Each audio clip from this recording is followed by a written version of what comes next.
여러분들이 기억하는 대표팀 유니폼은 어떤 건가요? 제가 분명하게 인지하고 기억하는 유니폼은 96년부터 입은 이 태극무늬가 가슴을 가로지르는 유니폼입니다. 나이키의 두 번째 유니폼이자 나이키가 자체적으로 제작한 첫 번째 유니폼이죠. 왜 두 번째 유니폼인데 자체적으로 제작하는 첫 번째 유니폼일까요? 오늘은 대표팀 유니폼에 대한 히스토리입니다.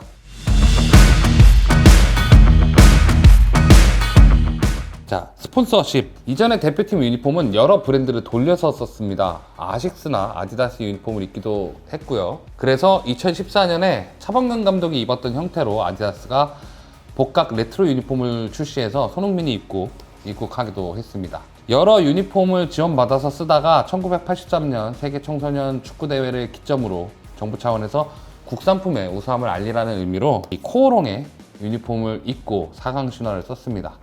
정식으로 국가대표팀의 유니폼을 독점 공급하기 시작한 건 삼성물산입니다. 위크핸드라는 브랜드로 85년부터 95년까지 유니폼을 공급했고, 중간에 브랜드명이 라피도로 바뀌었지만 스폰서십 자체는 삼성물산이 10년간 지원했습니다.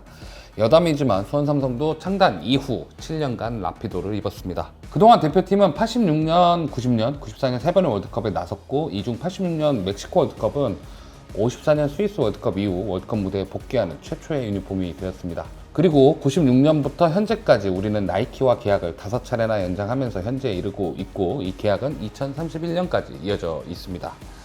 자, 빨간색만 있나? 대한민국 대표팀의 아이덴티티는 역시 빨간색이겠죠. 현재까지도 홈 유니폼은 빨간색이 사용되니까요. 그런데 우리는 두 번이나 빨간색이 아닌 유니폼으로 월드컵에 나갔습니다. 최초로 출전한 월드컵이 54년 스위스 월드컵의 주 유니폼이 빨간색이 아닌 파란색이었습니다. 의외로 빨강을 입은 건 1960년 아시안컵부터라고 하죠.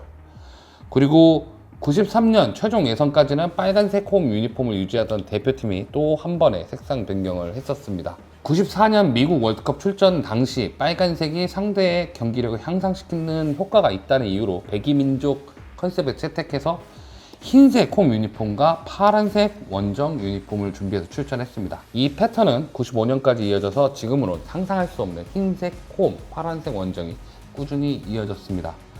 특히 이 시절 초반에는 단순한 디자인으로 가다가 90년대 들어서 화려한 패턴의 유니폼이 득세하던 시절이 도래했습니다. 예를 들면 독일 같은 팀이 자신의 상징 컬러를 패턴으로 사용한다거나 하는 것이죠. 그때 이 유니폼에는 우리의 색동무늬가 패턴으로 들어가서 색다른 느낌을 냈던 것이 인상 깊었던 시절입니다.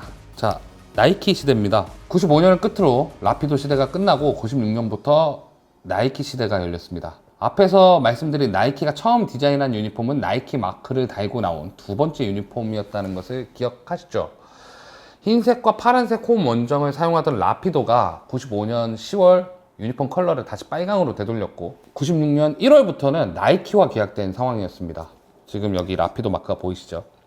당시 나이키가 각 대륙 최강팀을 선택해 지원하는 것이 정책이었기 때문에 계약이 끝나가는 라피도를 대신하기 위해 재빠르게 들어왔고, 그래서 유니폼을 새로 디자인하기에는 시간이 촉박해서 그랬는지 라피도가 발표한 유니폼의 마크만 나이키로 바꾸어서 96년 7월까지 사용했습니다. 그리고 96년 7월부터 98년 초반까지 사용한 태극 물결이 지나가는 유니폼이 정식 나이키 유니폼으로 등장하게 됩니다. 80년대생들에게는 도쿄 대첩으로 대표되는 유니폼으로 기억되는 그 유니폼일 겁니다. 제가 개인적으로 가장 좋아하는 유니폼이기도 하고요. 이때 당시 아시아 예선을 두드려 패고 올라가던 시절이라 월드컵도 이 유니폼으로 나서려고 했지만 이 등번호를 가로지르는 패턴으로 인해서 피파로부터 제지를 당하고 새 유니폼을 입게 됩니다.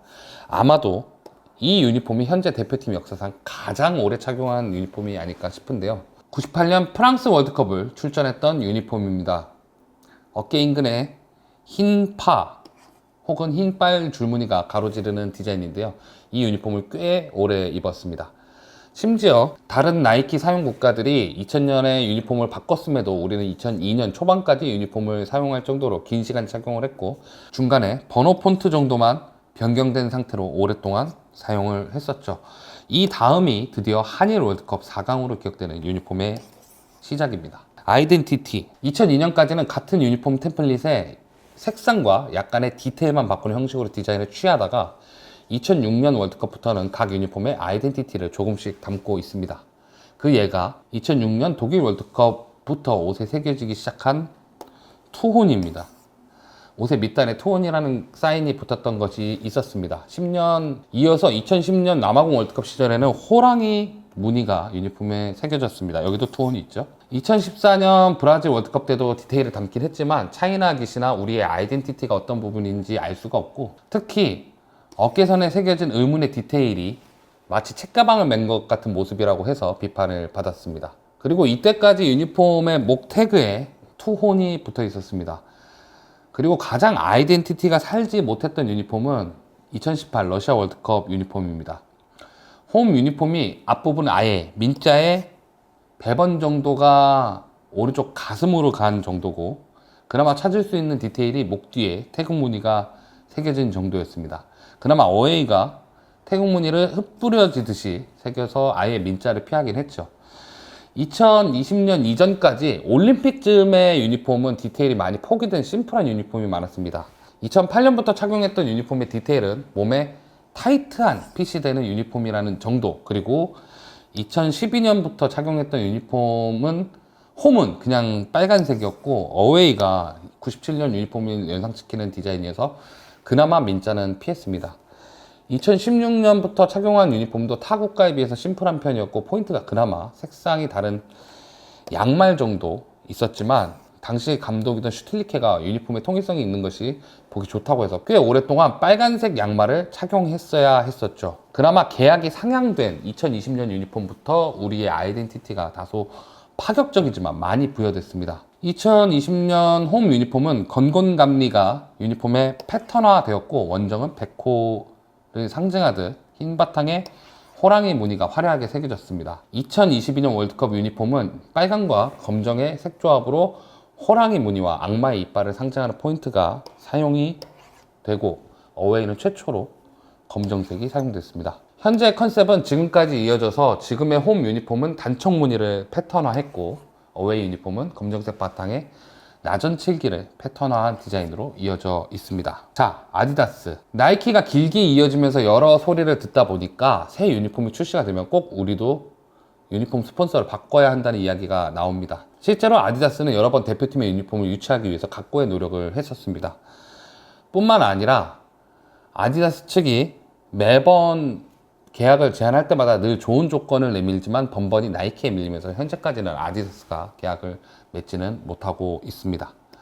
아디다스의 입장에서도 사실 대한민국을 잡게 되면 아시아 최강국 중 세 손가락 안에 드는 팀을 두 팀을 잡게 되는 데다가 대표팀의 공격 중요 선수, 그러니까 손흥민, 이강인 같은 선수들이 아디다스를 신고 있고, 아시아의 인구로는 가장 큰 시장 중 하나인 중국을 나이키에 빼앗긴 상황이라서 실력도 있는 대한민국을 잡고 싶을 겁니다. 게다가 나이키가 국내 리그에는 딱히 기여하지 않는 태도를 두고 대표팀만 신경 쓰는 태도를 두고서도 그나마 몇몇 팀을 스폰하고 공인구도 공급하는 아디다스와 계약하는 것이 더 의미가 있고, 아디다스도 더 대표팀에 지원을 하지 않겠는가 하는 것이 중론인데요. 다만 아디다스가 한번 국내 축구 시장에서 철수를 한 적이 있고, 나이키와 같이 만약 대표팀을 지원하게 된다면 대표팀 집중을 이유로 국내 리그에 대한 지원을 안 할 수도 있습니다. 그리고 디자인에 대한 불만은 비단 우리나라만 나오는 문제는 아닙니다. 일본 같은 경우도 아디다스 재팬이 디자인을 하는데, 한동안 이 빨간 선에 대해서 JF의 큰 스폰서 중 하나인 미즈호 은행의 상징색을 넣은 것이 아니냐는 이야기가 나온 적이 있을 정도로 아무래도 우리 것을 이야기할 때는 각자의 시선이 냉정해질 수밖에 없는 것 같습니다. 다만 우리 대표팀은 나이키 이외에도 아디다스 같은 회사가 꾸준히 노리고 있고, 포마 같은 경우 국내 K리그의 여러 팀을 지원하면서 국내 시장 파이를 넓히려는 노력을 하고 있는 상황에 다양한 회사를 놓고 경쟁을 시켜야 할 필요성은 있습니다. 당장 오랜 시간 나이키 유니폼을 입었던 포르투갈이 곧 포마 유니폼을 입게 되고, 포마를 오랫동안 입어온 우루과이가 나이키 유니폼을 입습니다. 그리고 독일은 국가의 상징과도 같은 브랜드와 계약을 종료하는 시점에 재계약을 하지 않고 최초로 나이키 유니폼을 입기로 결정하는 것처럼 우리도 더 우리 축구에 도움이 될 수 있는 스폰서를 찾는 것도 좋지 않을까 생각합니다. 지금까지 스네벨 스포츠 장동이었습니다. 그 투어는 누구와 있겠죠? 투어는 그 서예가 선생님이 있어. 서예가 선생님인데 조중현 이사라고 있었어. 이 사람도 이제 나중에 횡령해갖고 그 회장은 일선만 하고 나오신 경기인 출신인데, 그분이 이제 부탁해서 투온 이 시그니처가 들어간 걸로 알고 있지. 투어 반응이 좋았어? 나는 도대체 왜 넣었나 싶었는데. 투혼 이게 대표팀 유니폼에 국제대회에 출전하는, 그러니까 월드컵에 출전하는 대표팀 유니폼에 원래는 폰트를 못 넣게 돼 있어, 유니폼에. 그래서 이게 그때 당시는 아직은 유니폼을 넣어 입는 걸 상정하던 시대라서 그 유니폼 아랫단에 투혼이 들어갔거든. 근데 나중에 그게 문제가 되긴 해서 나중에 그게 옷깃으로 갔어. 그 태그 있지, 우리 목 뒤에 태그라고 부르는 곳에 가서 이제 태그로 갔고, 그게 사실 뭐 의미보다는 뭐 그니까 그치, 의미만 부여한 거지. 투혼이라는 게 나중에는 이게 2014년까지 이어지거든. 근데 왜 요즘엔 안 넣어? 투혼을 이제 강조하기에는 시대가 너무 많이 바뀌지 않았나. 그리고 아이덴티티를 그렇게 담는 것보다 좀 다르게 담아야 되는 시대가 오지 않았나 생각이 드는데.